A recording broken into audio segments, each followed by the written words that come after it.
hard gitu karena dua negara ini sangat berbeda in natures. Dan nanti saya juga minta dikoreksi kalau ada beberapa data statistik yang kurang tepat ya untuk Swedia ya.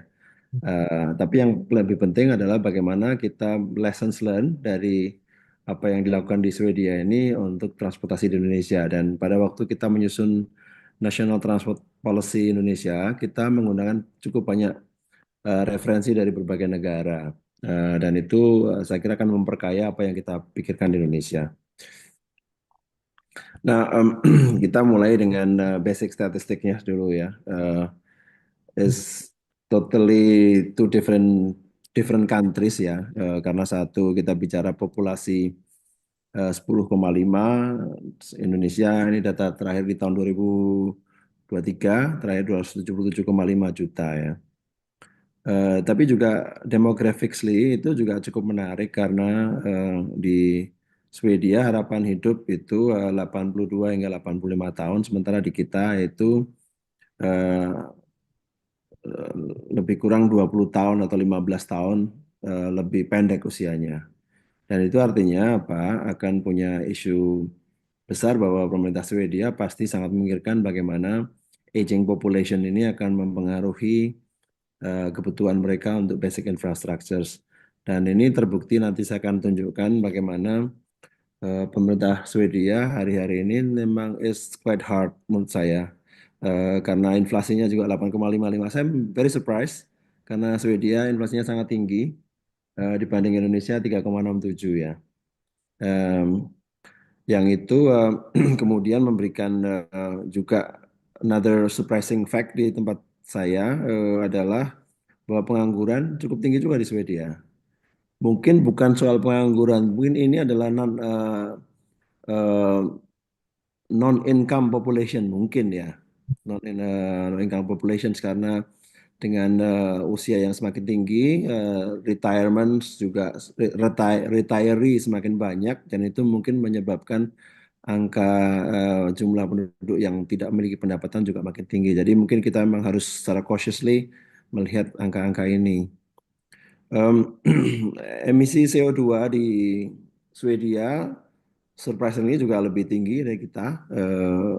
Meskipun kita em, emisinya in total cukup besar ya, hampir sama sebenarnya dengan di Swedia, tapi karena pembagiannya cukup banyak ya, pembagian penduduknya cukup banyak, kita lower in terms of emission CO2 emissions per kapita gitu.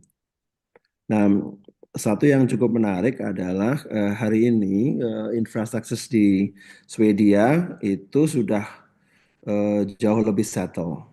Ya, baik dari panjang jalan, panjang rel, kereta api, penduduk.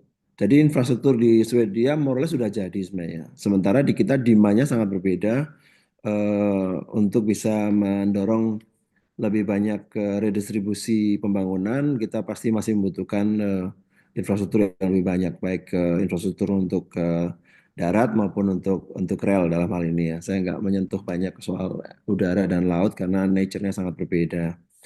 Em, nah, kita membandingkan dua negara ini juga beberapa data yang ingin saya cuplik ya, bahwa surprisingly, higher kita punya higher real GDP growth ya, 5,05 dibandingkan 2,1, which is itu juga penting untuk bisa mengisi ruang dan teman-teman sekalian pasti tahu ya target pemerintah kita hari ini adalah 8%. Jadi dari 5% pertumbuhan dari 8 menjadi 8% pertumbuhan, apa yang harus dilakukan dan bagaimana kontribusi transport di dalam konteks growth itu. Nah, nanti akan saya pada saat kita bahas mengenai Indonesia, kita akan deep dive mengenai bagaimana 8% itu bisa terfasilitasi oleh sistem distribusi yang lebih baik dan sistem mobilitas yang lebih bagus. Em, Jumlah penduduk yang berada di bawah poverty line di sini em, adalah poverty line sesuai dengan definisi negara tersebut. Jadi ya mungkin perlu kita interpretasikan lebih hati-hati, tapi yang jelas kalau dengan data, dengan definisi tersebut, jumlah masyarakat yang berada di bawah garis kemiskinan 9,4% di Swedia. Eh, Maaf Indonesia, dan against 15% di Swedia. Yang itu artinya apa? Pemerintah akan sekali lagi sama seperti argumentasi saya sebelumnya akan putting a lot of money untuk basic services. Akan memberikan banyak subsidi untuk masyarakatnya. Ini ya my interpretation ya dari data yang ada di statistik ini.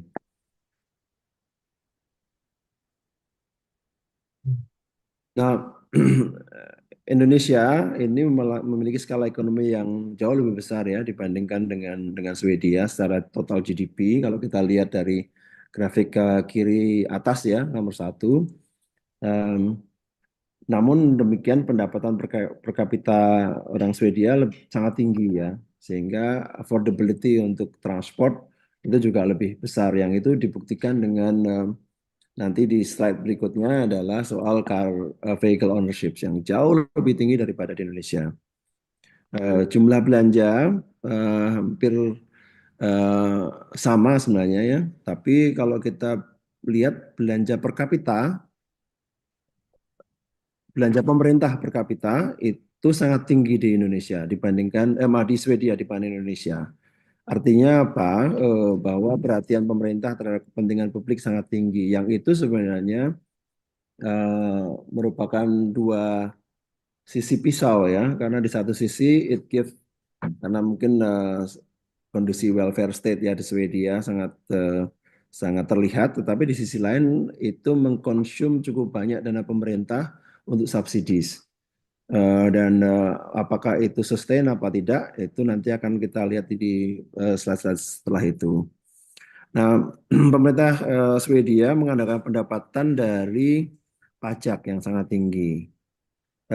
Dan sebagian besar belanja pemerintah untuk kepentingan publik dibayar pajak dan skema subsidi masif di pelayanan publik termasuk transportasi. Dan kita lihat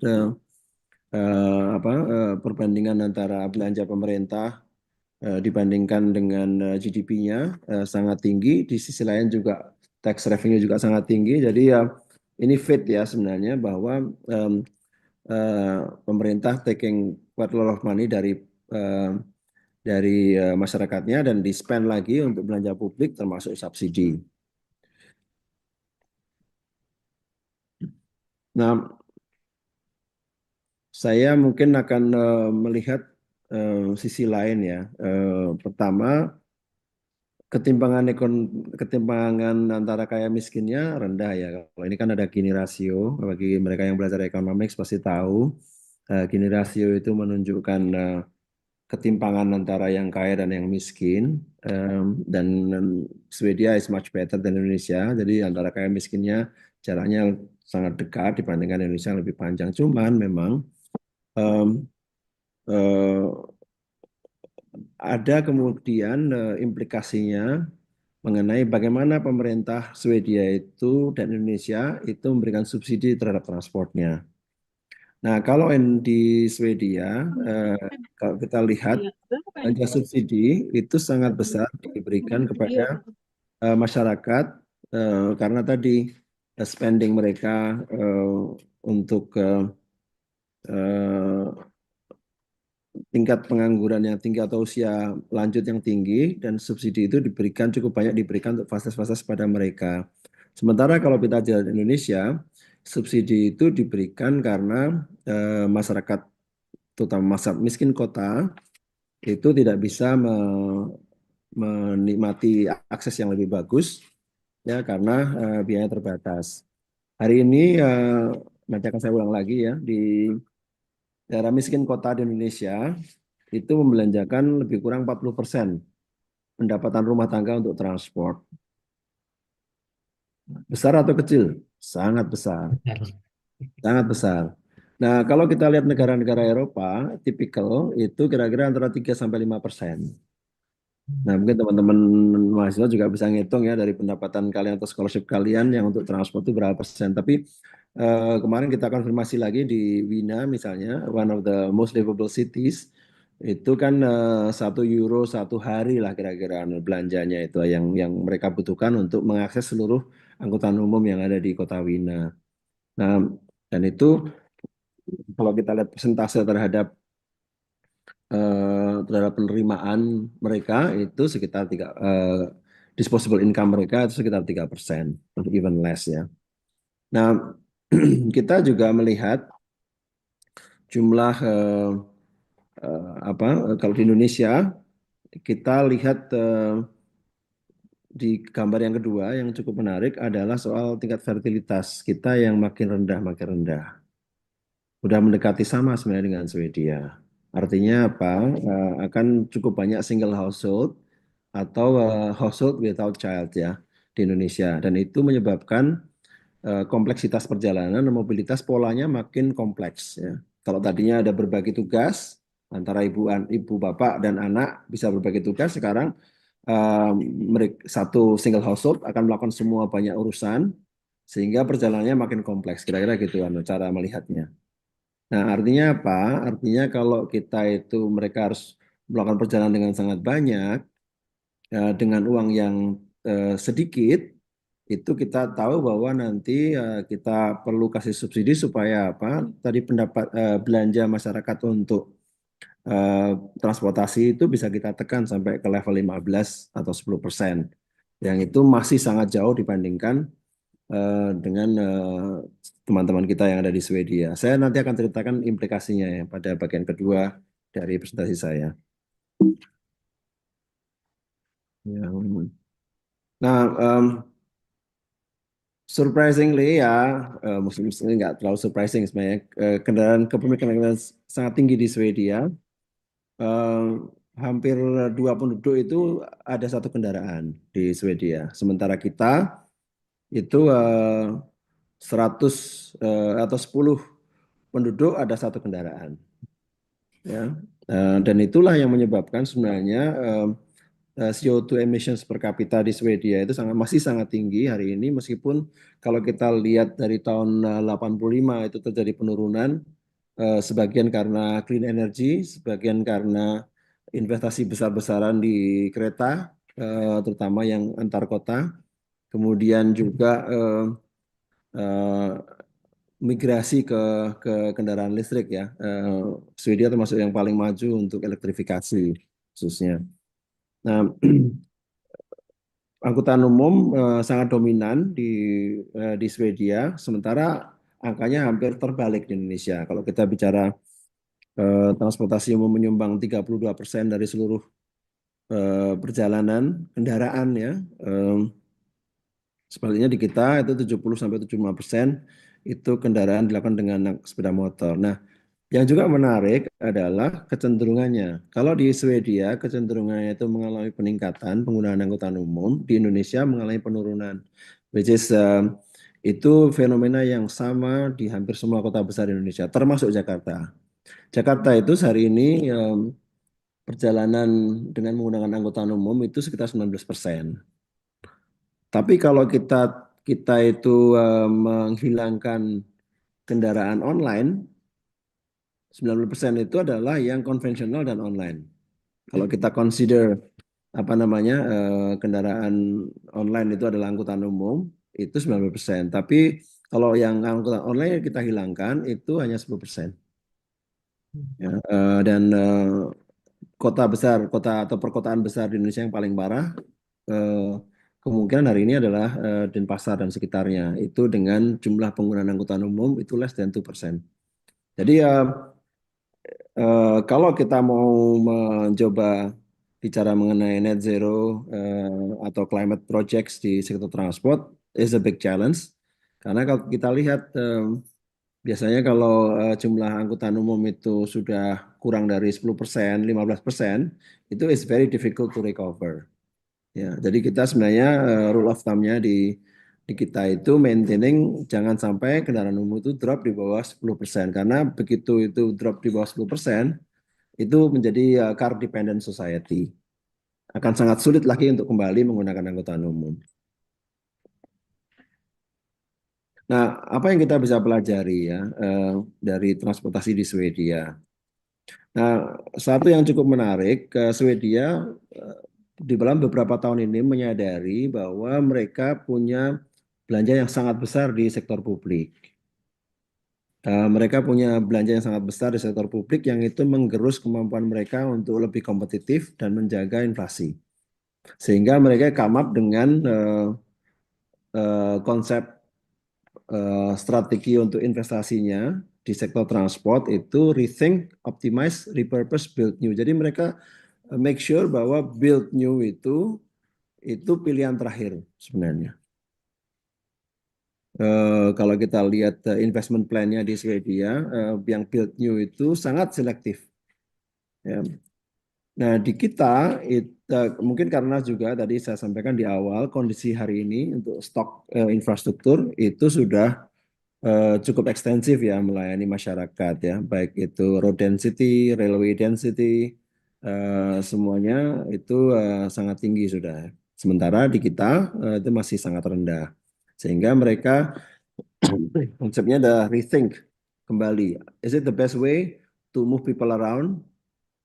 Are we having different options untuk moving goods atau sending parcels, small parcels gitu, dan mengoptimasi aset yang mereka miliki. Jadi mereka make use of existing asset untuk increase the capacity.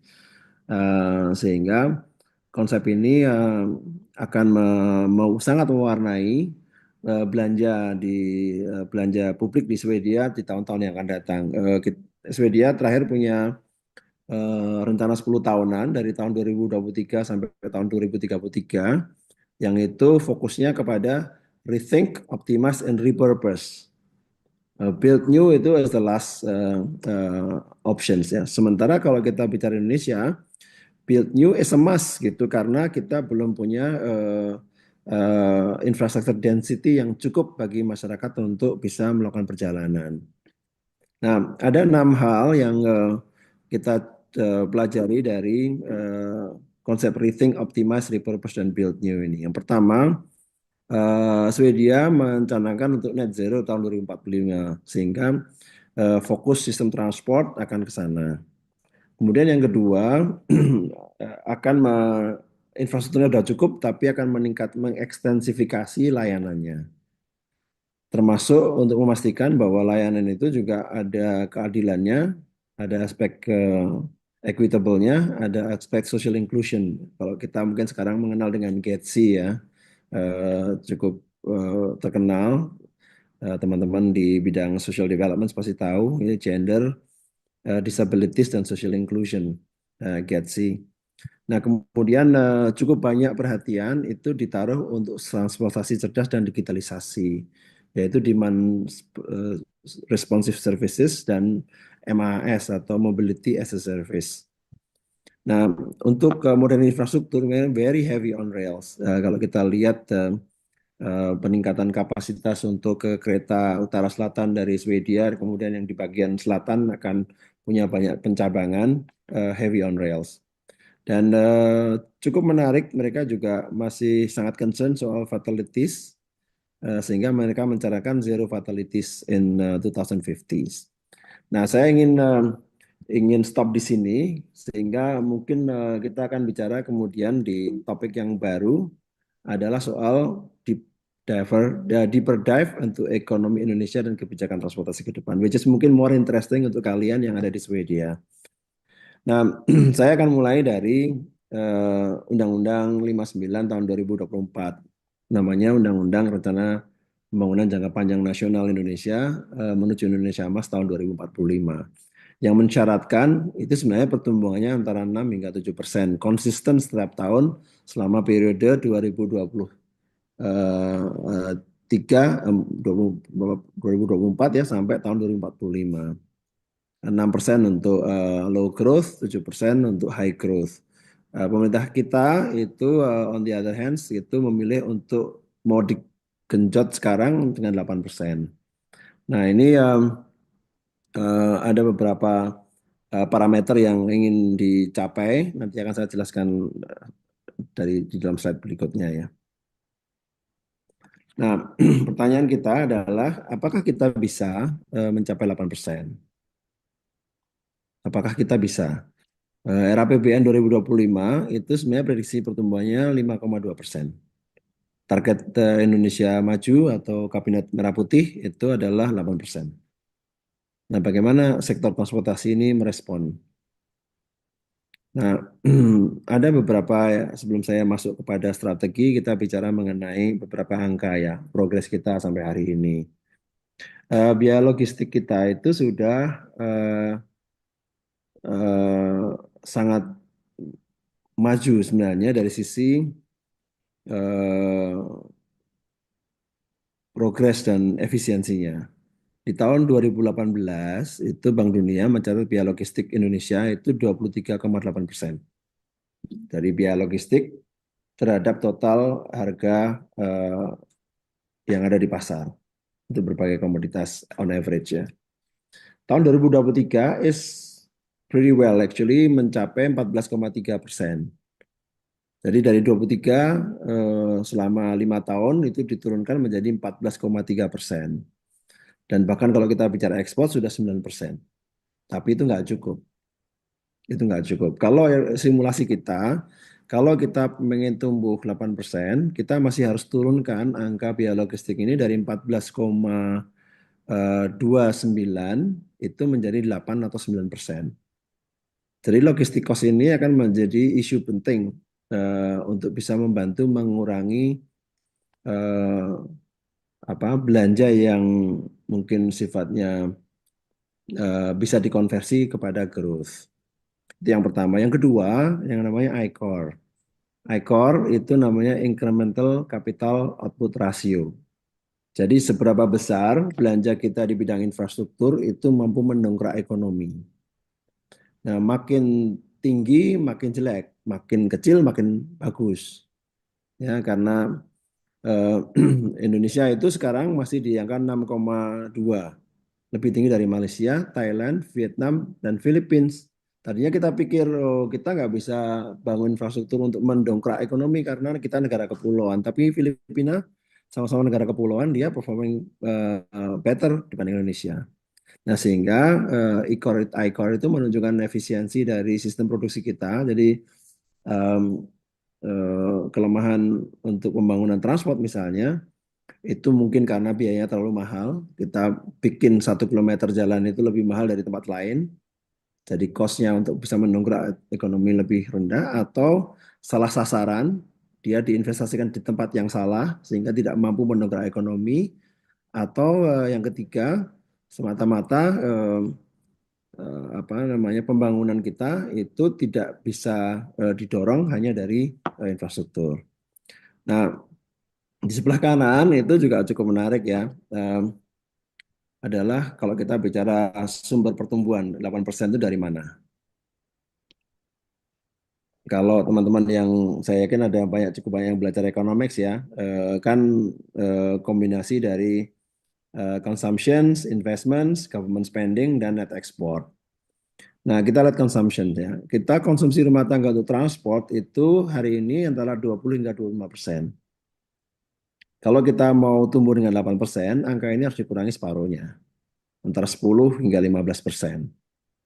Nah, sehingga apakah kita bicara instrumen subsidi untuk bisa mengurangi belanja masyarakat untuk transport? Karena apa idenya itu kalau belanja konsumsi rumah tangga untuk transport berkurang, maka uang savingsnya itu bisa digunakan untuk membeli produk-produk hasil Indonesia untuk menggerakkan ekonomi Indonesia, atau bisa ditabung, atau kemudian bisa digunakan sebagai alat untuk membeli aset, yang itu artinya kesejahteraan masyarakat yang meningkat.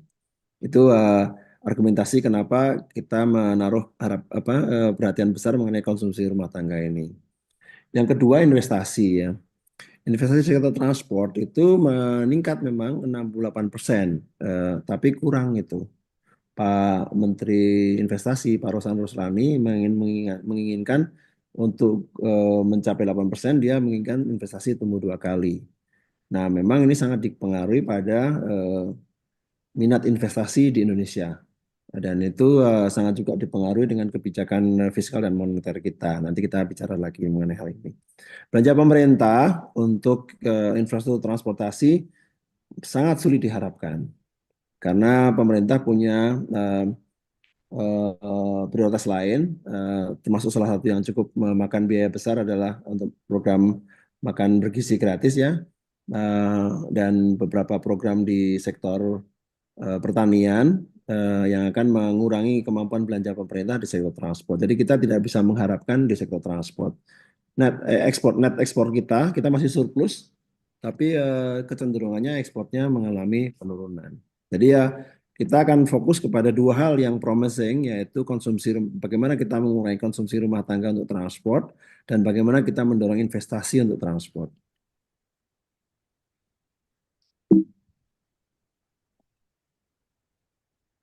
Nah, dua hal itu tentu tidak apa tidak hanya yang menjadi perhatian kita, karena kita masih juga punya persoalan keselamatan misalnya. Kita masih punya angka fatalitas yang sangat tinggi. Kemudian yang kedua, bagaimana kita melihat perubahan geopolitik dan stabilitas harga domestik ini sangat terpengaruh. Kita bicara mengenai geopolitical konflik ya. Kalau kita lihat di Indonesia hari-hari ini. Kita juga belajar mengenai risiko pandemi kemarin dan juga yang penting adalah disrupsi teknologi, baik alat angkutnya, sistem operasi, sistem transaksi elektronik, artificial intelligence maupun infrastructures. Nah, dan pemerintah masih juga ditanya bagaimana kontribusi kita untuk Sustainable Development Goals sama climate actions. Jadi ya kalau kita melihat kembali ke apa yang kita bisa pelajari dari Swedia, tantangan di Indonesia sangat kompleks ya, jauh lebih kompleks daripada yang dihadapi di Swedia. Kita masih masih addressing soal konsumsi rumah tangga, kita masih mengadres soal bagaimana investasi itu bisa kita tambah dari non pemerintah, tapi juga masih ada punya soal mengenai safety, bagaimana menjaga stabilitas harga karena distribusi yang masih mahal. Kemudian kita sudah mulai juga masuk dalam disrupsi teknologi dan juga mengadres soal SDGs dan climate actions. Ini saya lewati aja, mungkin ini gambaran mengenai capaian hari ini, mungkin saya bisa share aja nanti apa namanya materinya. Ini yang tadi saya sampaikan, belanja pemerintah itu, ini contoh satu kementerian ya, Kementerian Perhubungan.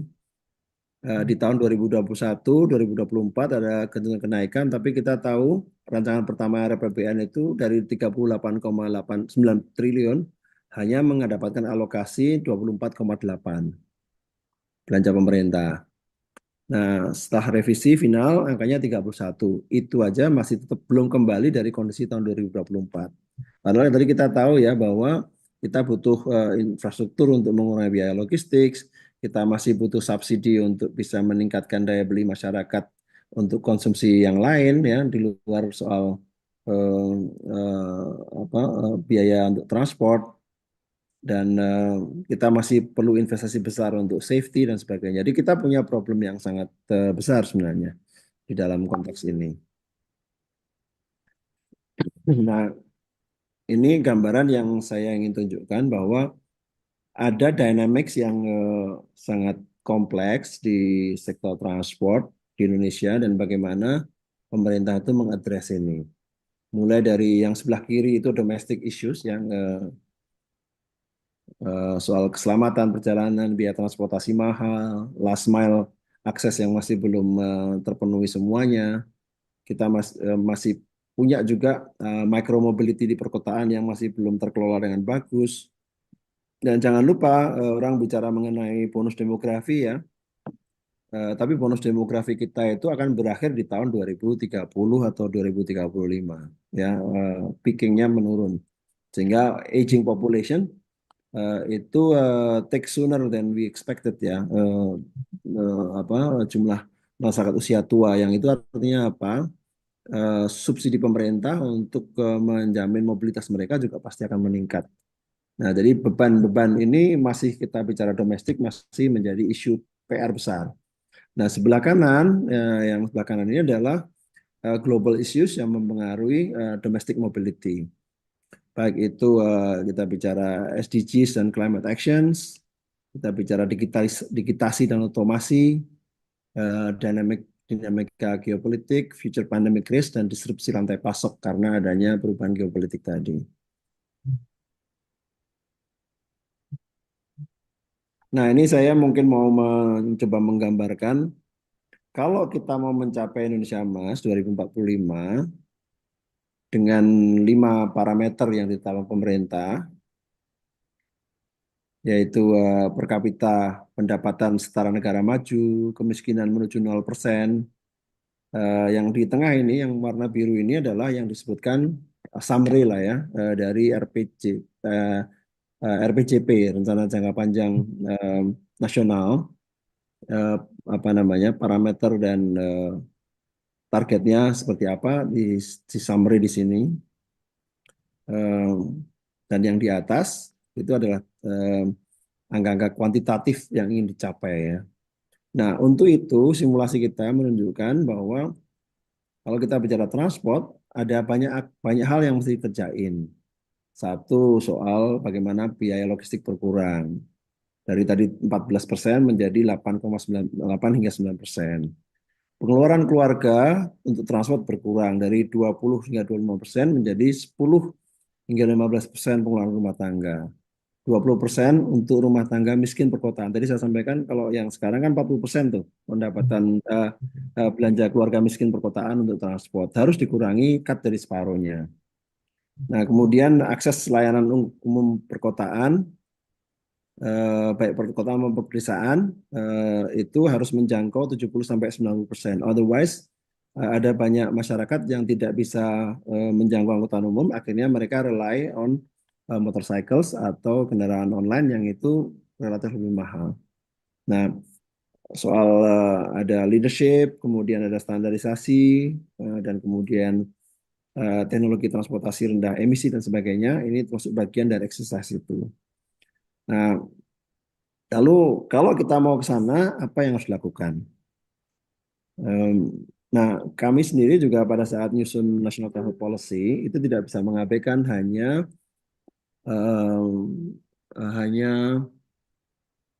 rencana jangka panjang, tapi Kabinet Merah Putih itu juga sudah menyusun visi misi ya, yang itu harus align juga dengan rencana jangka panjang kita. Jadi kita mempertemukan rencana pemerintah 5 tahun ini sesuai dengan janji Presiden dan juga rencana jangka panjang yang sudah ditetapkan melalui undang-undang.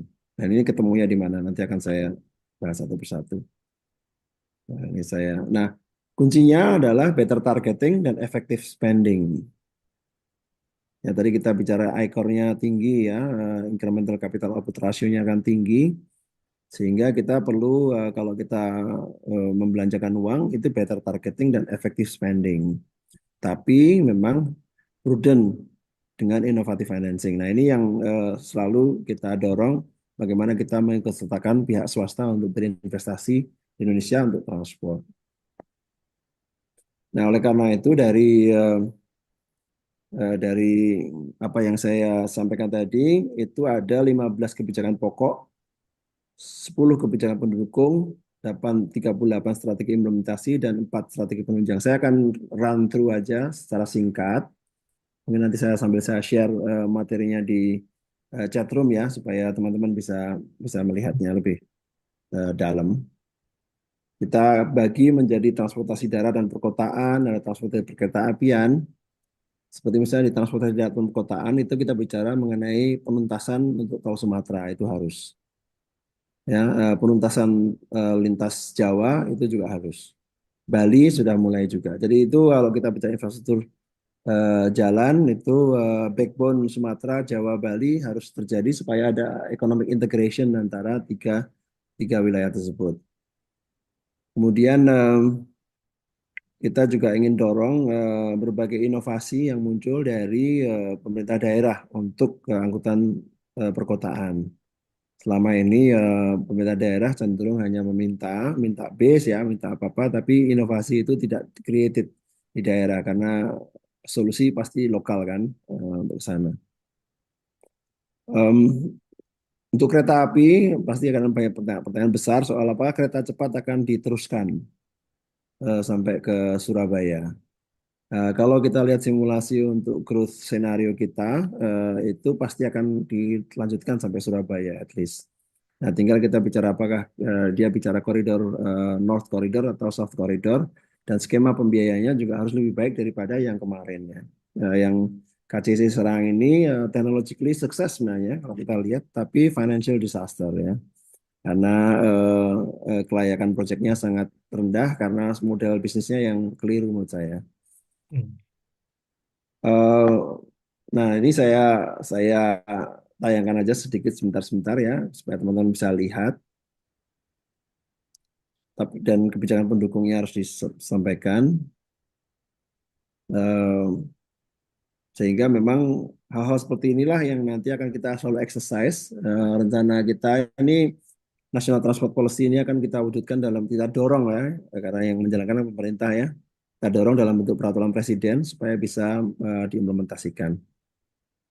Nah, yang tidak kalah penting itu adalah strategi pendukungnya karena seringkali proyek-proyek dan program-program pemerintah itu kurang memiliki komunikasi yang bagus ya, karena menganggap itu hanya proyek. Skema pembiayaannya juga, investasi dan pembiayaannya juga masih perlu didorong untuk melihat sustainable financing dan investmentnya. Kemampuan dari pengelolaan untuk aset juga masih perlu ditingkatkan, dan juga yang juga penting sebenarnya kalau kita bicara teman-teman di Swedia yang sekarang sedang belajar itu akses terhadap teknologi dan knowledge ya, yang itu seringkali masih sangat terbatas.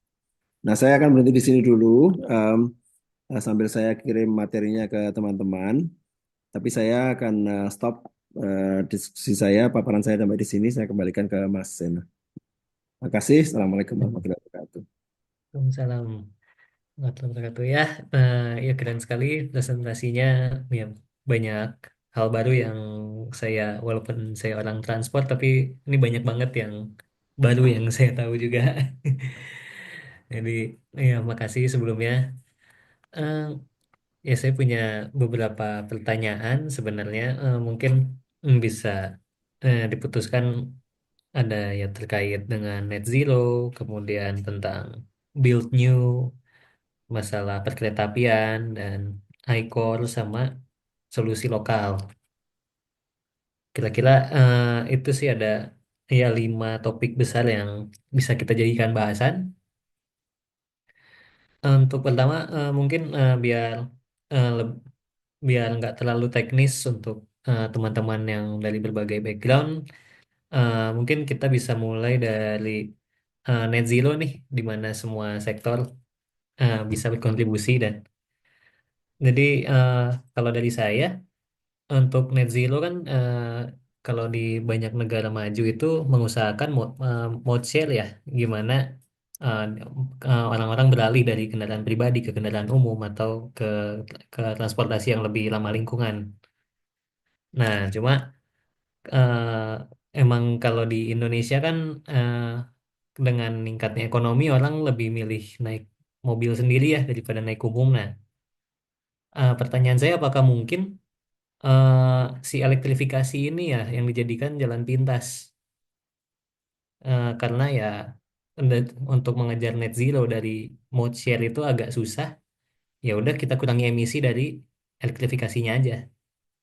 Mungkin kita mulai dari situ dulu, Pak Prof. Danang. Ya, baik. Terima kasih. Elektrifikasi itu selalu punya dilema ya. Hmm.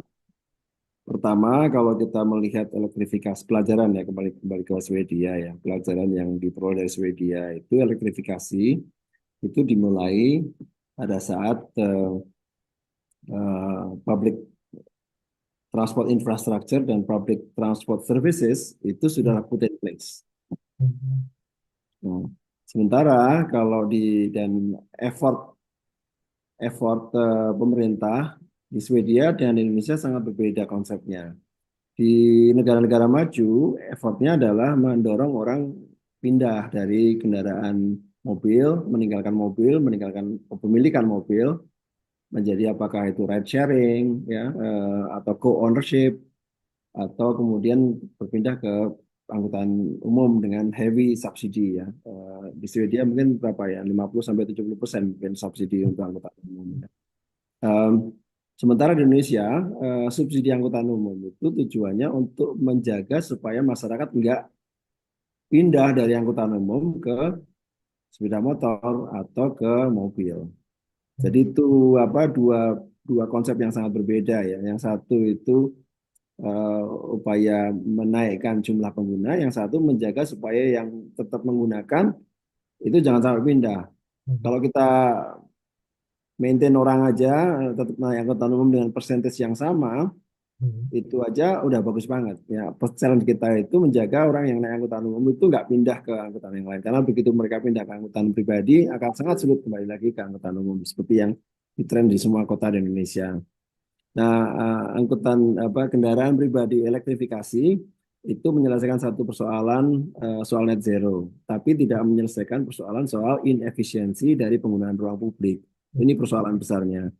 Nah, memang kalau kita bicara elektrifikasi kendaraan itu half of the solution kalau kita bicara di apa namanya di transport ya. Tapi kan policy package itu seharusnya memberikan ruang untuk juga menyelesaikan banyak persoalan. Nah, dan ini nggak dihadapi di negara-negara maju karena mereka already tadi bicara mencapai penggunaan angkutan umum yang cukup dominan sebenarnya. Sehingga kepemilikan kendaraan dan penggunaan kendaraan itu dengan mudah yang masih internal combustion engine ya, itu bisa dikonversi kepada kendaraan listrik ya. Sementara di kita, soal kita kalau konversi ini berhasil dan dengan insentif yang cukup besar, jalan-jalan kita itu mungkin akan semakin macet pasti ya. Karena apa? Orang yang tidak hanya konversi dari orang penggunaan internal combustion engine kepada elektrik, tapi orang yang tadinya naik angkutan umum yang nggak bisa afford eh, punya mobil, sekarang thinking karena pajaknya hilang, mereka akan konversi ke angkutan apa angkutan pribadi listrik ya. Kita masih menunggu respon masyarakat mengenai investasi yang masif untuk sepeda motor listrik ya. Ya, sepeda motor listrik di kita eh, surprisingly tidak terlalu sukses, tidak sesukses migrasi dari internal combustion engine kepada mobil listrik. Kalau saya boleh merespon pertanyaan Mas Sena seperti itu. Iya, terima kasih untuk jawabannya. Mungkin untuk topik yang sama seputar net zero, elektrifikasi dan tadi itu mungkin teman-teman ada yang mau bertanya juga.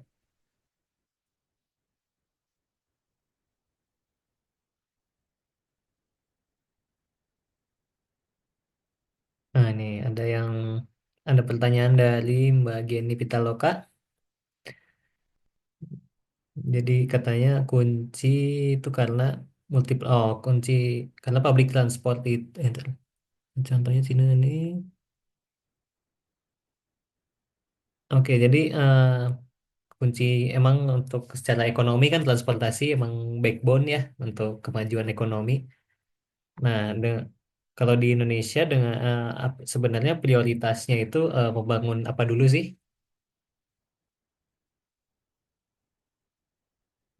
Baik, terima kasih ya. Ini pertanyaan, ini classical questions yang juga membutuhkan jawaban klasik juga.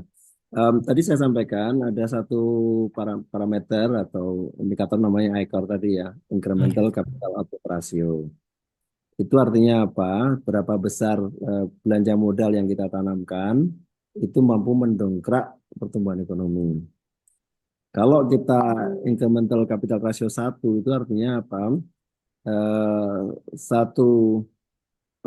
investasi atau kenaikan investasi di investasi nilai modal itu menaikkan 1% dari pertumbuhan ekonomi. Kita itu masih 6 ya. Cina itu ICOR-nya rendah. Sehingga kenapa demikian? Nah, ini pertanyaannya kan gitu ya. Eh, saya ambil contoh yang anekdotal aja ya. Eh, Direktur Utama PLN Pak Darmawan Prasojo itu pernah cerita begini. Tol Sumatera itu dia mengamati bahwa di exit-exit tol Sumatera itu konsumsi listriknya meningkat 10%.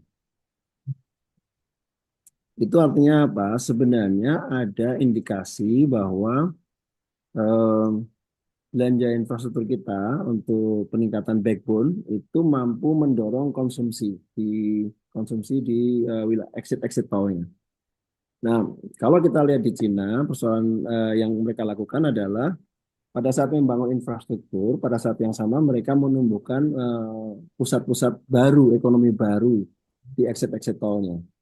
Sehingga daya ungkit dari eh, belanja infrastruktur itu kemudian disambut oleh pertumbuhan ekonomi atau kawasan-kawasan ekonomi baru yang itu menyebabkan growth mereka kan sangat luar biasa selama 20 tahun terakhir 20 tahun di tahun eh, 295 sampai 2015 ya.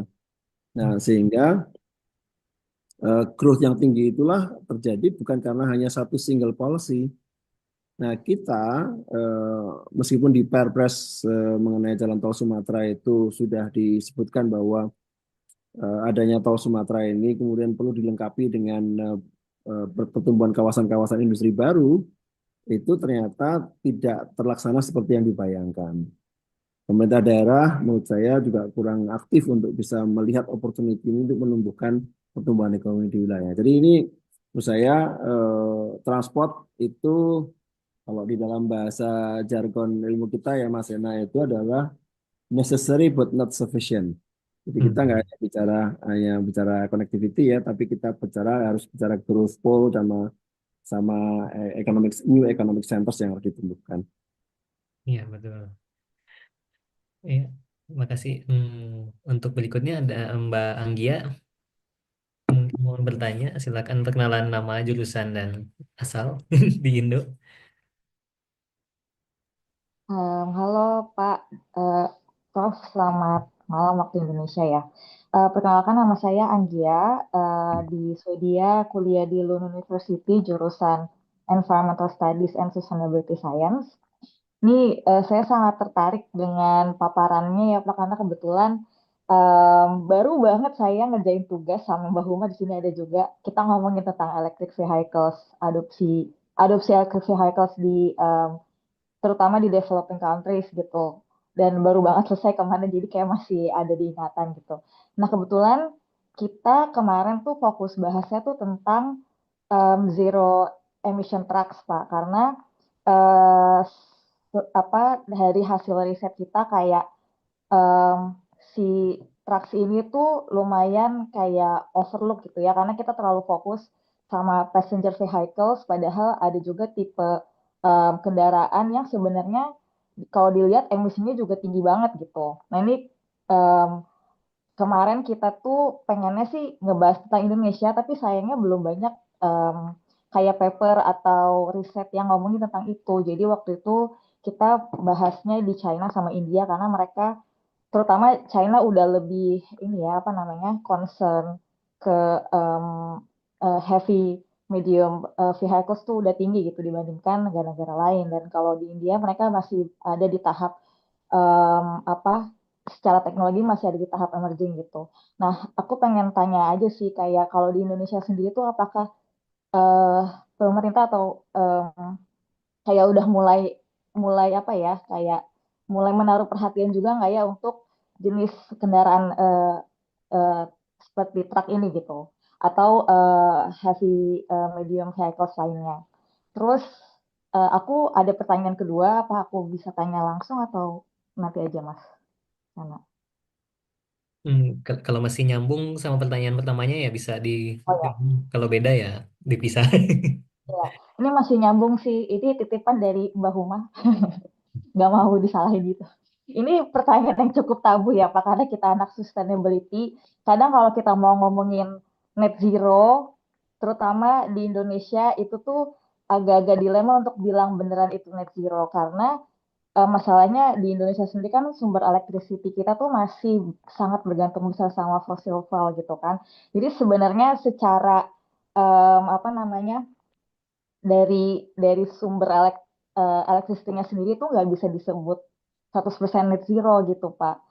Eh, nah, terus pertanyaannya tuh menurut Prof tuh apa sih yang harus dibenahi duluan nih Pak berarti di Indonesia gitu?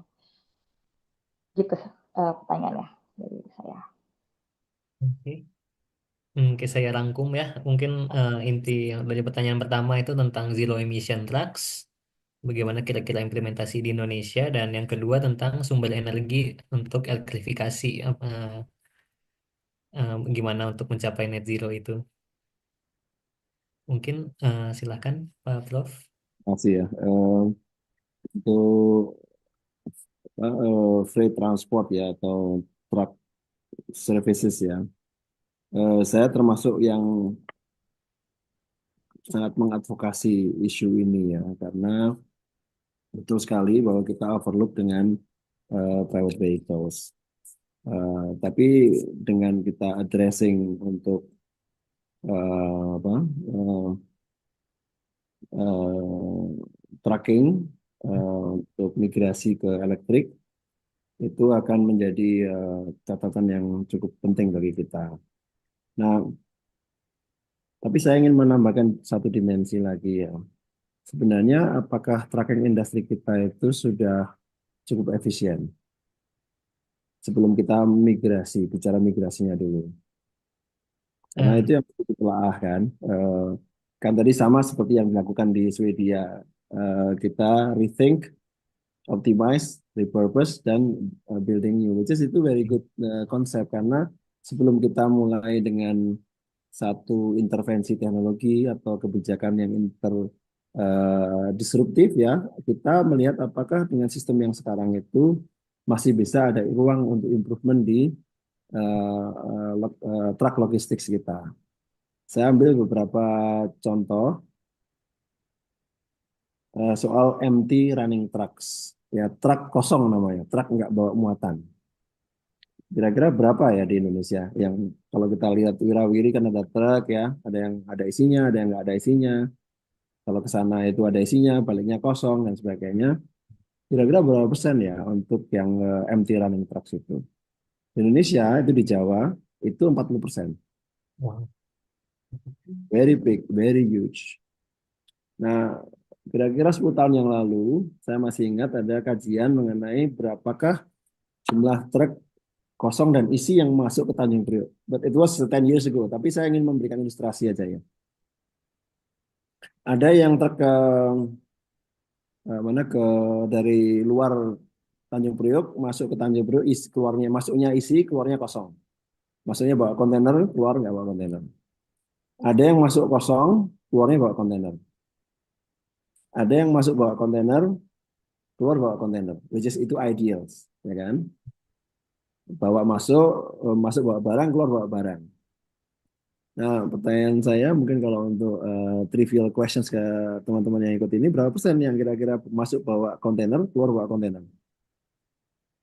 Mungkin di bawah 10%. Itu exactly 10%. Oh, oke.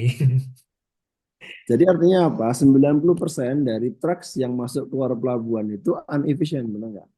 Iya, betul. Nah, itu kenapa demikian? Saya mau kembali ke tahun 1998, Hmm. reformasi ya, kemudian pada waktu itu ada namanya debirokratisasi untuk trucking industries. Jadi trucking industries itu oleh IMF pada waktu itu ya, itu dikatakan itu harus leave it to the market. Hmm.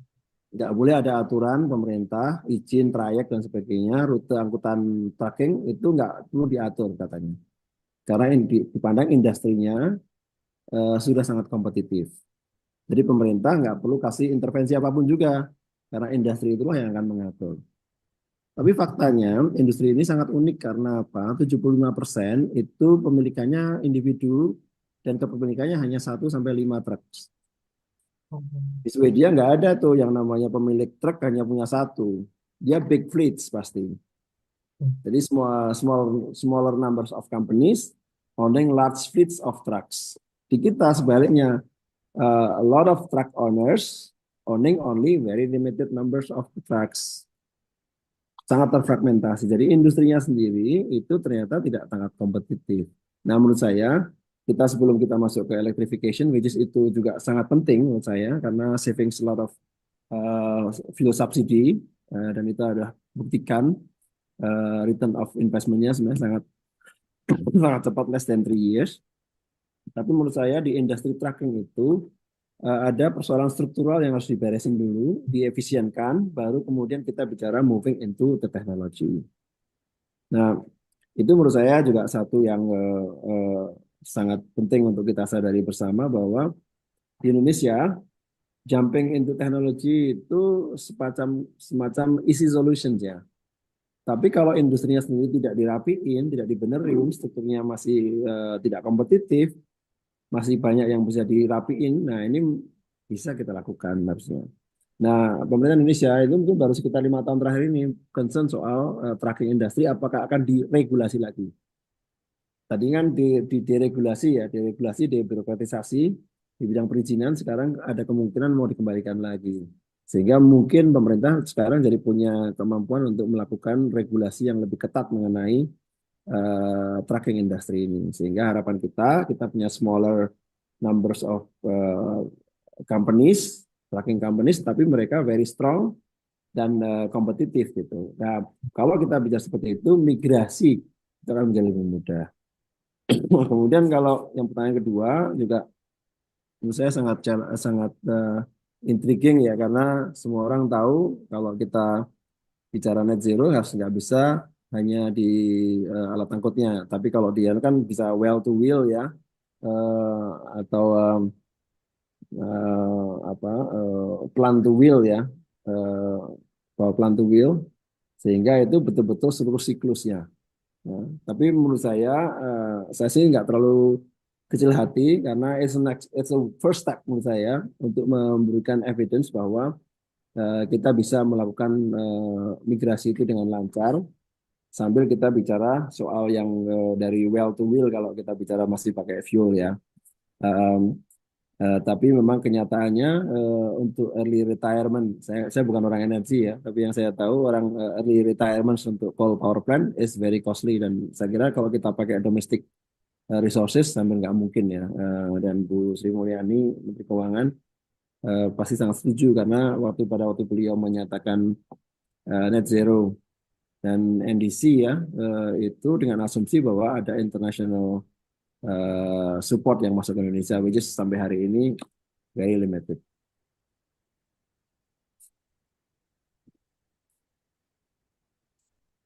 Saya kembalikan ke Mas Sena. Wow, insight-nya bagus sekali ya.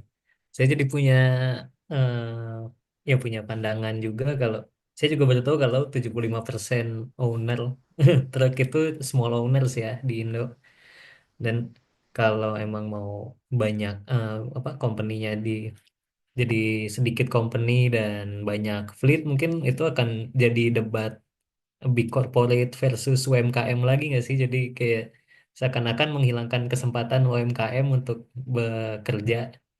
Ya maksudnya UMKM gimana ya? Ya yang pengusaha kecil untuk berusaha gitu. Mungkin mungkin ini agak melebar topiknya cuma Tapi ini penting ya, karena hmm, yang namanya korporatisasi itu tidak berarti menghilangkan usaha kecil ya, tapi bagaimana mereka itu diajak untuk berpikir scale ekonomis, scope ekonomis yang cukup sehingga mereka punya kemampuan untuk bisa sustain financially hmm, ke depan.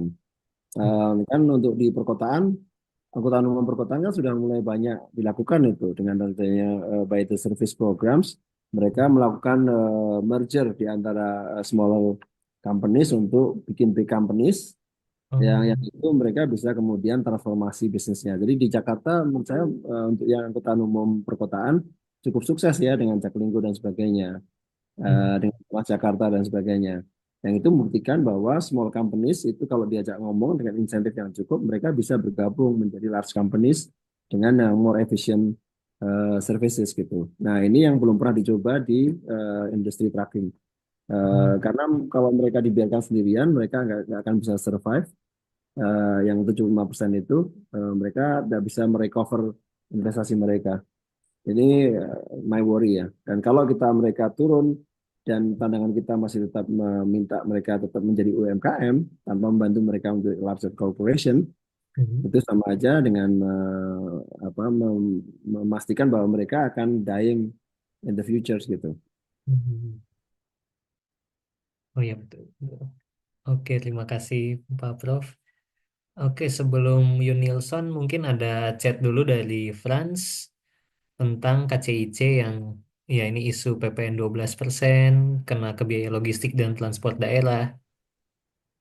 Boleh Nanti. bacain nggak apa-apa, Sen? Oh iya, Pak, boleh boleh Oke. boleh. Eh, Sebelumnya makasih, Prof. Aku tertarik. Aku backgroundnya itu saya Frans, perkenalkan.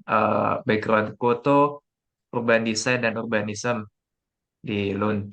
Dan dulu pernah kerja di urban design juga. Nah, sudah tertarik waktu Prof tuh mention tentang prudensi di alokasi budget gitu. Terus kenapa disebut juga tentang KCIC.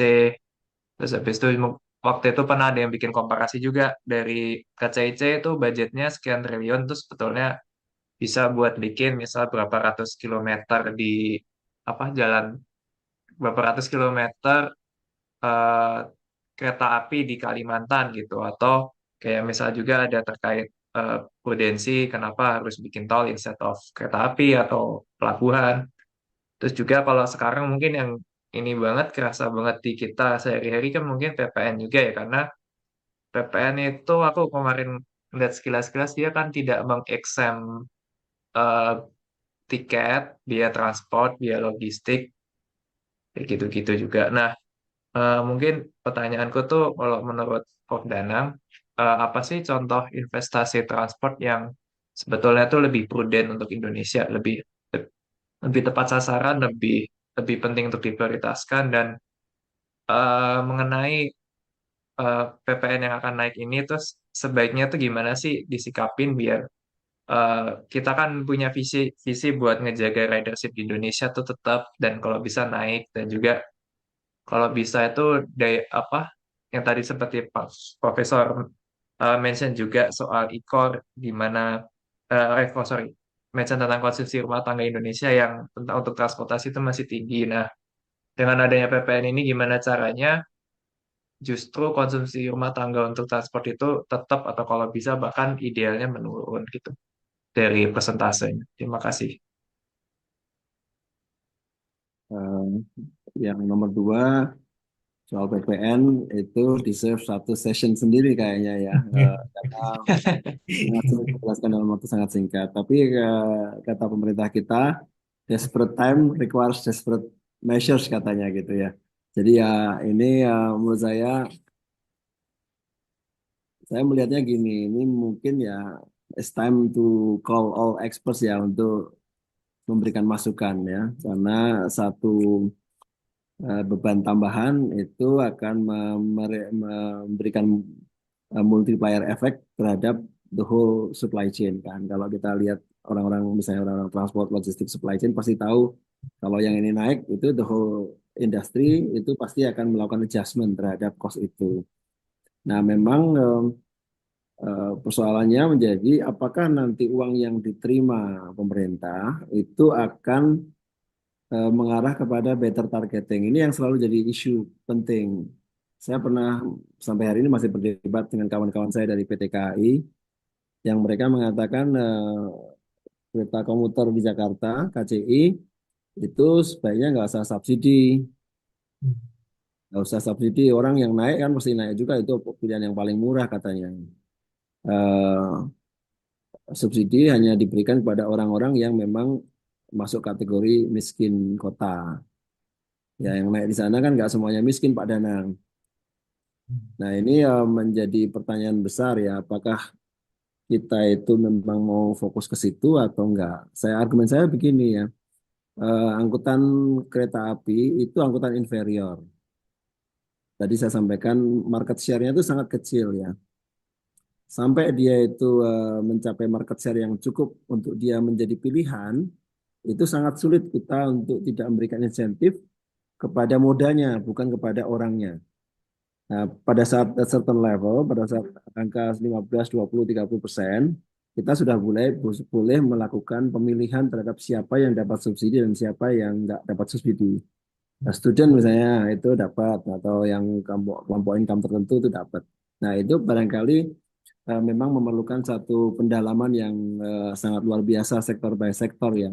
Nah, sementara ini kalau saya melihat pemerintah itu pengen satu satu resep yang maunya itu collecting money, kemudian untuk diredistribusi kepada orang-orang yang tepat. Saya kira saya mencoba mencari landasan pemikiran dari soal pajak ini ya. Tapi saya nggak akan berpanjang lebar di sini karena itu it takes long discussion pasti ya.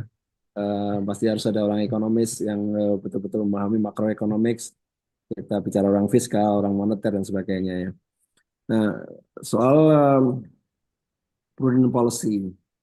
Tadi ya pertanyaan yang sebelumnya itu menarik ya. Apakah investasi besar itu salah? Investasi besar itu salah kalau dia itu tidak ada whole package ya. Tadi saya sampaikan contoh soal Sumatera. Perusahaan besar di Sumatera itu adalah dia itu tidak dijadikan satu paket investasinya antara infrastruktur dengan pengembangan kawasan ya, atau new growth centers. Kenapa Cina itu mampu? Karena dia bisa menjadikan dia itu pengungkit bagi ekonomi. Eh, apakah KCIC itu mampu mendongkrak itu kalau kita bicara hanya Jakarta Bandung? Saya kira argumen saya dari lama sebenarnya kalau kita bicara jarak 100 kilometer ya, itu daya ungkitnya akan rendah. Kecuali pada saat itu diteruskan ya konsepnya Kota Baru Walini. Itu akan menjadi growth center baru mungkin ya. Untuk one station kan dihilangkan itu di Walini. Ya, Yang tadinya digunakan untuk membuat kota baru Walini antara Jakarta dan Bandung. Nah, mungkin kalau itu menjadi tumbuh dan investasinya menjadi menjadi nyata, barangkali akan menjadi leverage. Cuman yang akan kita bicara teman-teman di urban planning atau regional planning akan mengatakan begini, wah nanti kalau ada kota baru di Walini, nanti megapolitan Jabodetabek akan bersatu dengan Bandung Raya dan sebagainya. Dan itu managing bigger megapolitans yang mungkin juga tidak mudah. Jadi memang ada banyak perspektif yang mesti kita bahas ya. Saya nggak mengatakan ada satu resep yang langsung cespleng di sini. Tapi yang saya maksudkan adalah kalau kita mau bicara mengenai tadi saya sampaikan transport is necessary but not sufficient. Sehingga kita harus selalu menggabungkan antara mobility ya dan juga eh, regional development atau tumbuhnya pusat-pusat ekonomi baru. Pak. Itu baru kita bicarakan pasti ikonnya pasti akan lebih baik. iya, iya betul sekali. Yang saya pernah dengar cerita tentang land use dan transport interaction. Jadi emang harus bekerja sama-sama, nggak bisa sendiri-sendiri. Ya, mungkin kurang lebih kayak gitu kali ya, Pak Prof ya. Ya, tapi memang gini ya, memang kalau kita bicara Hmm. optik ini kan yang terlihat di depan ya, di mata kita. Dan siklus 5 tahunan government ini memang menyebabkan konteks jangka pendek, jangka panjang, integrasi antara program jangka pendek, jangka panjang itu selalu menjadi kabur gitu. Orang menjadi lebih cenderung yang penting apa yang bisa kita deliver dalam 5 tahun. Ya sudah. Tadi ada tabel yang saya lewati yang sebenarnya cukup menarik untuk kita lihat karena pemerintah sendiri mengatakan performance dari pembangunan itu pada asset creation gitu, penciptaan aset-aset baru untuk infrastruktur. Kalau dalam pandangan kita, apa bidang saya transport policy ya, aset infrastruktur itu satu hal, tapi sebenarnya delivery of aset ya itu satu hal, tapi sebenarnya kan kita tidak bicara hanya asetnya jadi berapa kilometer panjang jalan, berapa kilometer panjang kereta api cepat, berapa kilometer double tracking, berapa banyak jumlah bandara, tapi apa yang bisa di-create dari aset-aset tersebut. How can those asset create more values? Ya, apakah itu economic values, apakah itu social values kalau kita bicara akses transportasi di perbatasan misalnya atau di pedalaman. Tapi creating values itu menurut saya lebih penting daripada creating aset karena aset itu ya aset nggak bisa menjadi referensi bagi peningkatan kesejahteraan kita. Iya, terima kasih Pak Prof. Untuk berikutnya silakan Pak Yunilson. Silakan Sony. Uh, Kedengeran suaranya ya? Uh, Halo, Ya, aman. silakan. Oke. Ya, Jadi selamat malam Prof. Danang. Perkenalkan, saya Yunielson. Saat ini kuliah di KTH jurusan Sustainable Urban Planning and Design, dulunya di S1 Teknik Sipil ITB. Saya tertarik dengan penjelasan Prof. Danang yang mengatakan ketika pendapatan masyarakat meningkat, maka kemampuan untuk menggunakan kendaraan pribadi itu akan menjadi meningkat juga gitu. Dan itu sebenarnya sama dengan problem yang ada di Swedia, di mana kemarin saya ada ikut kelas dari Badan Transportasi Swedia, Traffic Verket. Mereka juga mengatakan Swedia mengalami masalah yang sama, yaitu di mana ketika pendapatan masyarakat meningkat, tren penggunaan kendaraan pribadi akan meningkat dan jauh lebih besar daripada penggunaan transportasi umum. Nah, dan itu menuju ke pertanyaan saya, yaitu uh, kalau di Indonesia sendiri, Prof, itu ada nggak sih polisi untuk menanggulangi atau untuk mencegah penggunaan kendaraan pribadi, misalnya seperti peningkatan pajak kendaraan atau parkir atau mungkin restriksi zona-zona bagi kendaraan pribadi seperti itu, Prof. Terima kasih. baik, terima kasih ya.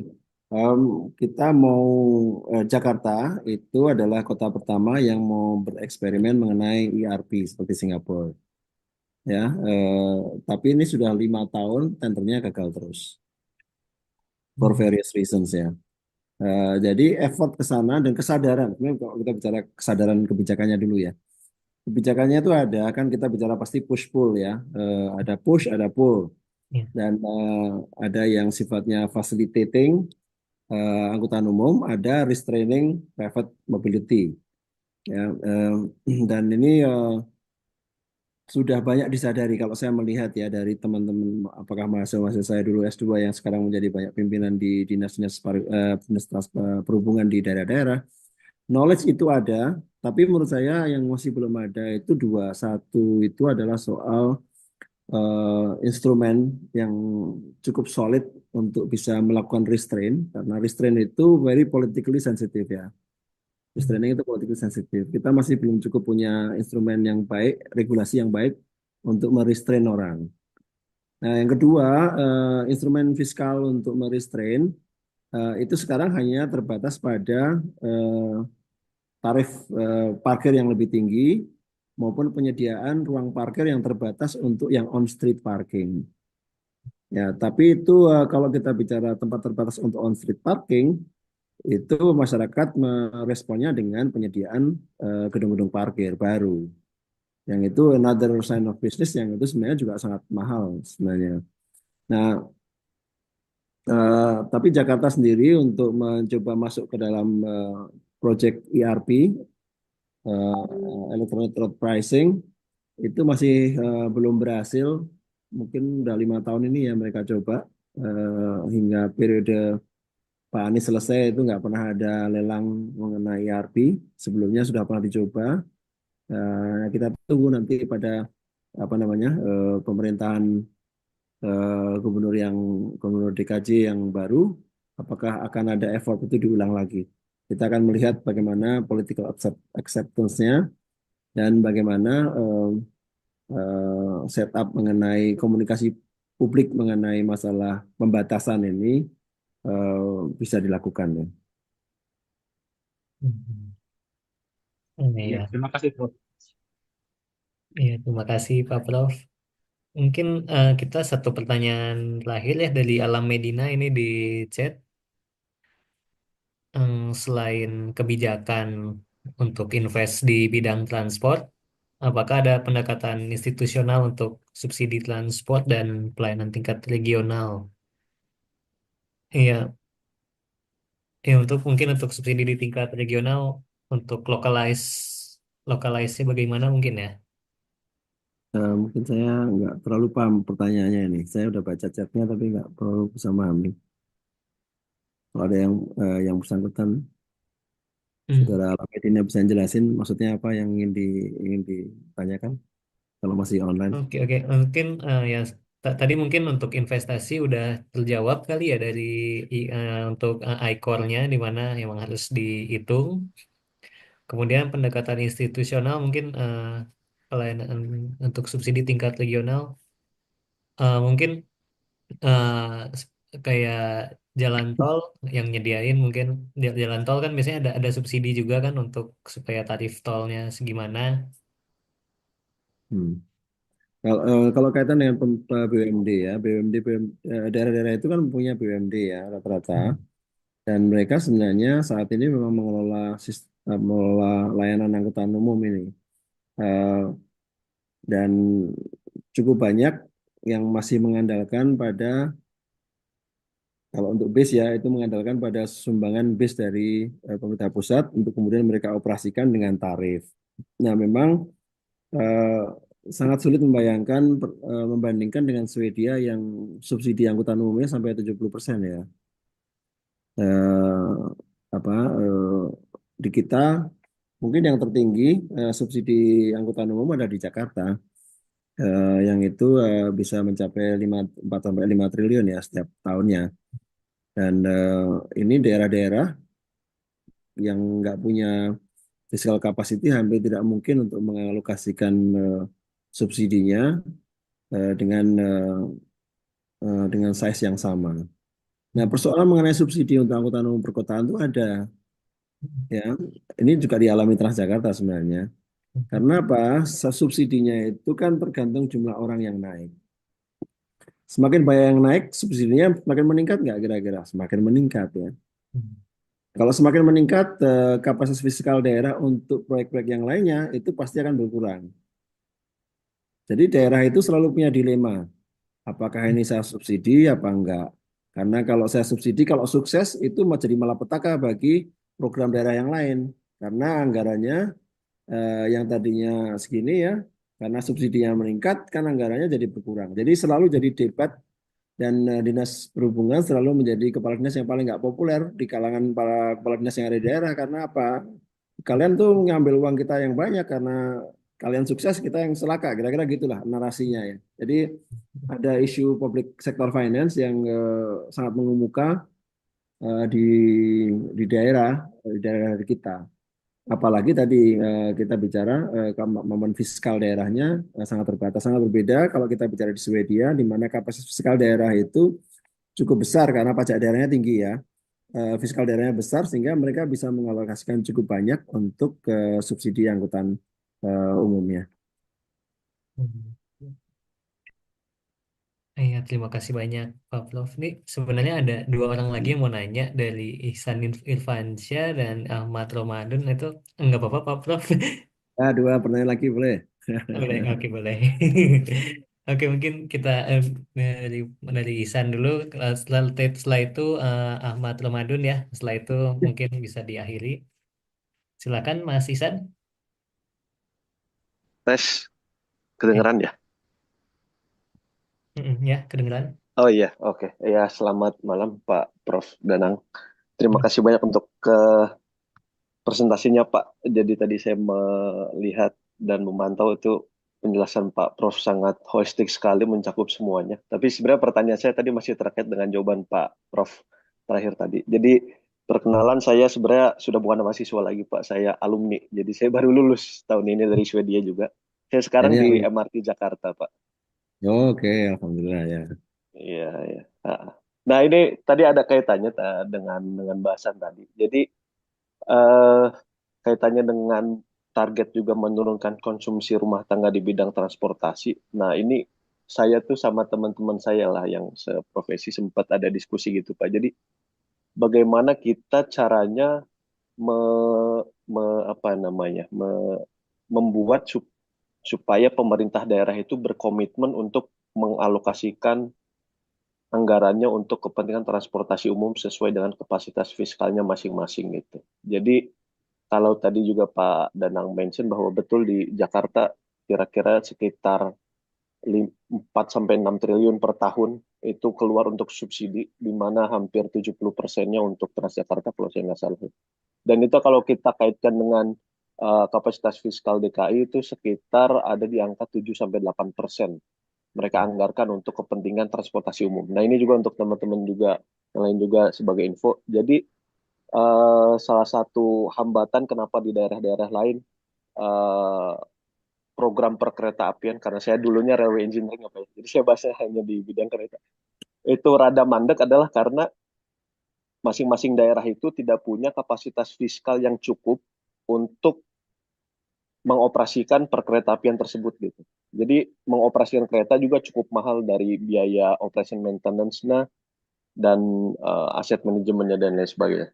Nah ini saya dan teman-teman tuh sempat berpikir bagaimana kalau misalnya memang ada policy yang mewajibkan gitu ya. Mungkin saya nggak tahu ya bentuknya apakah undang-undang atau peraturan pemerintah atau Perpres gitu ya, yang mewajibkan untuk setiap daerah minimal untuk kota besar aja ya, itu mengalokasikan sekian persen untuk kepentingan transportasi umum gitu. Nah, apakah itu kira-kira possible atau enggak ya Pak? Lalu kalaupun possible, kira-kira dalam range berapa persen ya Pak ya, yang kira-kira Pak Danang ketahui? Karena itu juga saya juga ada beberapa teman dari ITDP juga sempat berdiskusi bahwa ini juga sesuatu hal yang orang sering overlook gitu, bahwa konsumsi transportasi dalam eh, flow cash flow keuangan masing-masing orang itu seringkali terlewatkan oleh orang-orang gitu. Jadi banyak orang-orang yang tidak sadar mereka mengeluarkan 20 sampai 30% dari keuangannya hanya untuk transportasi, padahal itu sebenarnya kalau bisa dihemat itu kita bisa mengalokasikan untuk pos lain. Sebagai contoh, saya sewaktu di Swedia juga selama 2 tahun, saya hanya mengeluarkan sekitar 5-6% dari pemasukan saya uang beasiswa untuk kepentingan transportasi. Dan itu saves a lot banget gitu. Jadi kalau teman-teman juga coba bikin perhitungan analisis juga, itu bisa coba teman-teman cari tahu kira-kira berapa persen teman-teman keluar alokasi untuk keuangan lalu bandingkan dengan sewaktu di Indonesia gitu. Seberapa besar signifikan perbedaannya. Nah, kira-kira itu Pak Danang tadi. Kira-kira kalau misalnya dibuat peraturan gitu ya supaya mengikat gitu, itu apakah possible atau enggak? Kalau misalnya pun possible, kira-kira angka yang ideal berapa persen gitu? Terima kasih Pak Danang. Ya, terima kasih. Langsung aja jawab ya. Saya mau men-challenge Mas Iksan dulu, tapi dengan pertanyaan. Jangan off cam dulu, Mas. Oh iya, siapa? Ya, kalau kita ditanya nih ya, apakah lebih penting pemerintah itu mengalokasikan uang untuk subsidi transportasi atau transport, sektor transport, Ya. dengan mandatory percentage ya, atau Hmm. mengalokasikan untuk clean water? Oke. I would say clean water more preferable than transportasi. Oke, ya itu menjadi penting karena saya akan mencoba menjawab ini dari sisi public policy perspektifnya ya. Kenapa Ya. demikian? Eh, Bahkan untuk apa namanya, bahkan untuk penyediaan air bersih saja untuk di Indonesia yang itu adalah mandatory basic services yang bisa disediakan pemerintah, itu kapasitas fiskal daerah nggak cukup. Nah, kan idealnya kan tadi untuk mandatory spending ya, minimum mandatory spending atau mandatory spending itu kan harus dilihat apakah dia itu menjadi mandatory basic services nggak oleh pemerintah daerah. Istilah kita kalau dalam bahasa pemerintahan itu perusahaan wajib dari pemerintah daerah. Dan itu fundamental questionnya apakah sustainable mobility atau sustainable urban mobility itu adalah rights dari warga kota. Itu very fundamental karena itulah yang di fight kemarin di Jakarta. Karena di Jakarta pimpinan-pimpinan daerah itu baik yang kemarin maupun yang sebelumnya itu mengatakan sampai zaman Pak Sutioso awal dulu ya waktu BRT itu mengatakan itu fundamental basic rights untuk warga kota Jakarta sehingga kemungkinan mengalokasikan itu bisa menjadi possible gitu.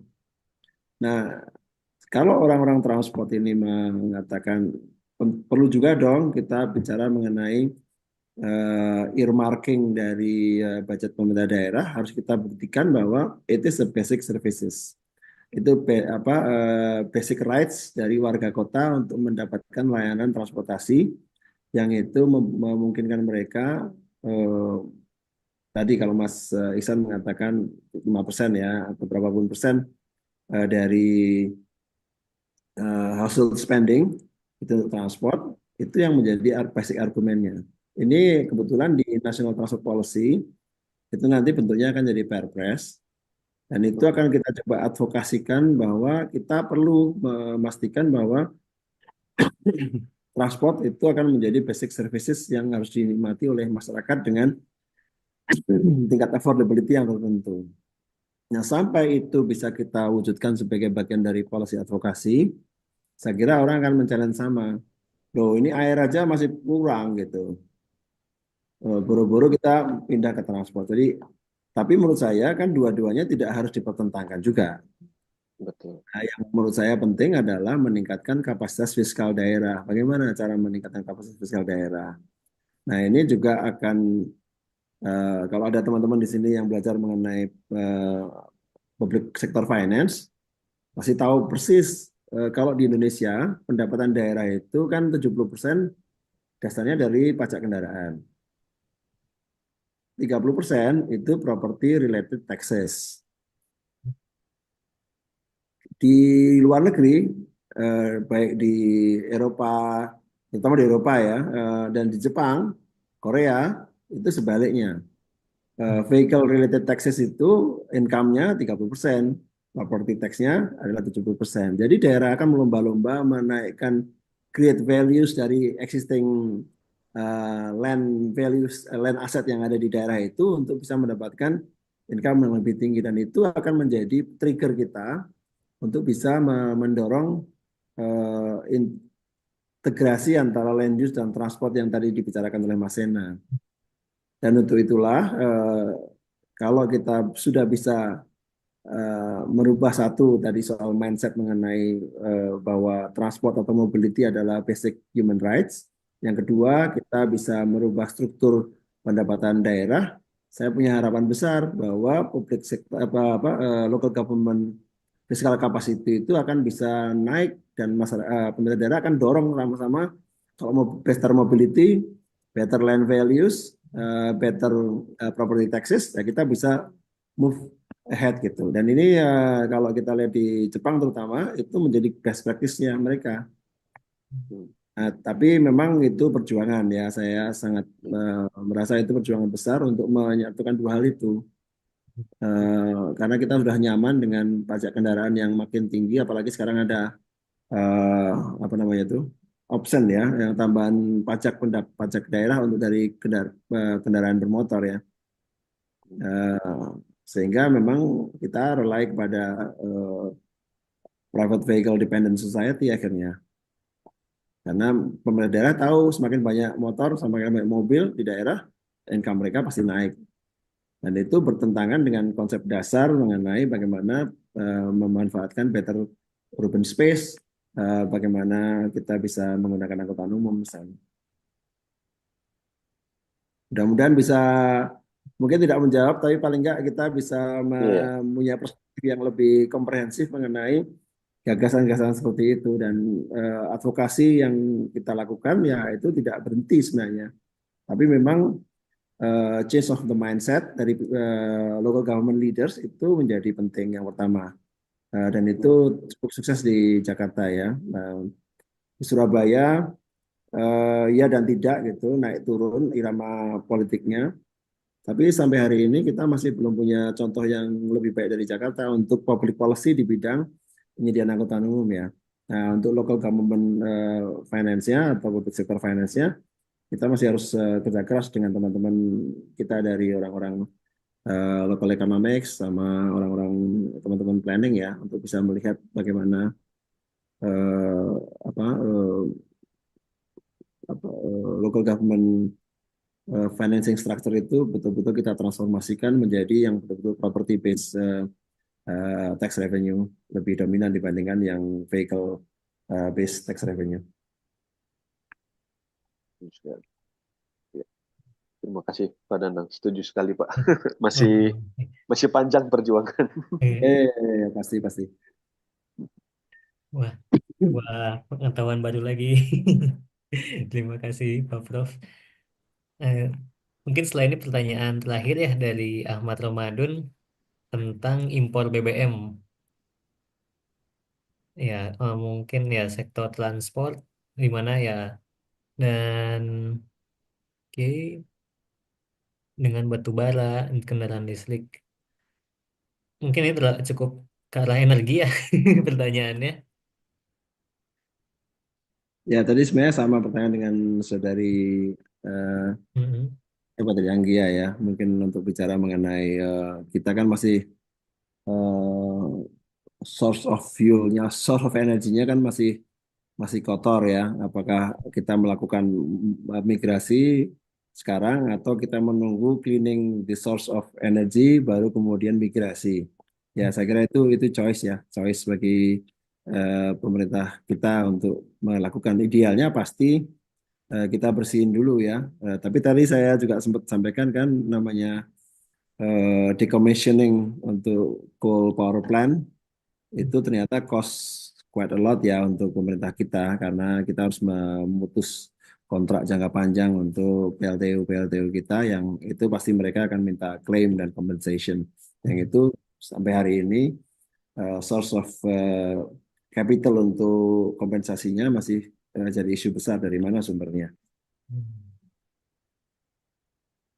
Oke ya, ya terima kasih. Terima kasih. Mungkin sebelumnya udah banyak banget ilmu yang kita dapat dari Pak Prof Danan malam ini. Sesi tanya jawabnya menarik. Terima kasih banyak. Mungkin saya kembali ke Mas Vicky kali ya. Oke, eh, terima kasih Mas Hena, dan terima kasih juga Prof Danang yang sudah sharing banyak hal dan ini Prof, maaf Prof, waktunya jadi banyak sekali kemakan karena pertanyaan teman.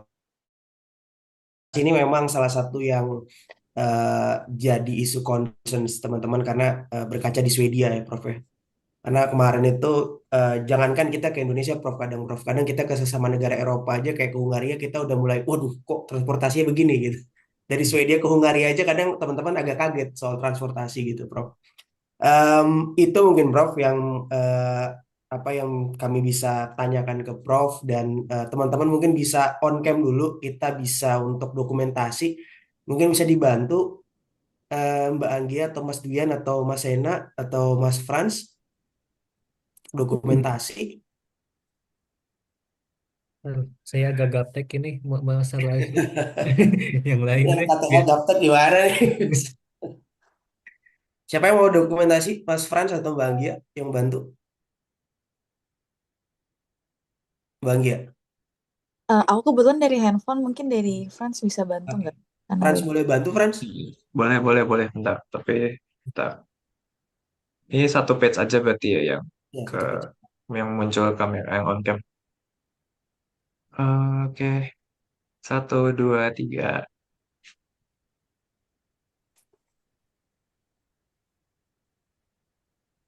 Ya, oke. Yang page selanjutnya kayaknya nggak keluar ya. Oke, udah.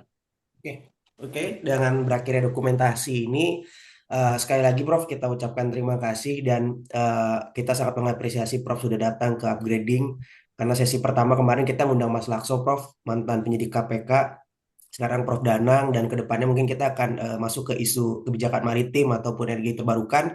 Jadi memang secara substansinya Prof teman-teman ini berorganisasi kan tidak dibayar Prof, tapi paling nggak dapat ilmu Prof. Itu itu yang bisa dapat esensi dari ber-PPI Swedia gitu Prof. Dan Prof Dana juga mantan ketua PPI Austria Prof ya, dulu ya Prof ya. Saya iya dulu ya. Jadi mantan anak PPI Mudah-mudahan juga. apa yang saya sampaikan ya bermanfaat, lebih banyak memicu pertanyaan dari teman-teman. Saya kira akan makin bagus ya karena kan kita jadi berpikir banyak dan saya tidak mengharapkan kita come up dengan satu solution kan karena more questions ya saya kira itu akan mengasah otak kita untuk berpikir yang lebih kreatif. Terima kasih teman-teman. Oke, baik. Terima kasih, Prof. Saya coba untuk akhiri acara hari ini karena Prof. Danang juga sudah malam di Indonesia. Terima kasih semua teman-teman. Terima kasih buat Prof. Danang sekali lagi, Mas Sena, Mas Frans, Mbak Anggia, dan semuanya yang sudah hadir meramaikan. Tunggu untuk di edisi selanjutnya. Kita akan bahas isu-isu lagi yang ada di Indonesia agar teman-teman tetap catching up dengan apa yang terjadi di Indonesia. Wabillahi taufiq wa hidayah. Wassalamualaikum warahmatullahi wabarakatuh. Jangan lupa update dan selamat liburan, happy holiday dan happy Merry Christmas buat teman-teman semua dan happy New Year. Terima kasih teman-teman semua. Wassalamualaikum warahmatullahi wabarakatuh. Selamat sore semua, selamat malam. Malam. Itu Prof untuk Thank you, penutup. Prof. Terima kasih Makasih Pak ya, Prof. Prof. Terima kasih Ya, Prof. Danang. ya, thank you ya. Ya. Terima kasih banyak Prof.